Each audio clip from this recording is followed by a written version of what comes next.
सदा बेजान सदा बेजान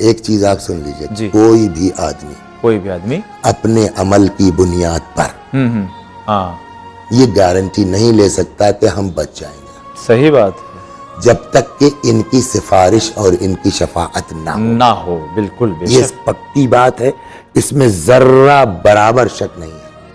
लेकिन अगर इन्होंने कहीं खुद कह दिया हो ए भैया हमसे नहीं मतलब है, अरे हम आपके बारे में कुछ न कर पाएंगे, कुछ न करेंगे, कर पाएंगे की बात नहीं है, तो सकते हाँ हम आपके बारे में कहाँ है। मसलन एक लोग हैं जिनके लिए कई जगह रिवायात मिलेगी जी, जो नमाज को हल्का समझेगा। अल्लाह, ये नहीं है कि नमाज नहीं पढ़ता, मैंने इस्तखफ़ बिस्सलात, नमाज को हल्का, जो नमाज को हल्का समझता है हम उसकी शफाअत नहीं करेंगे।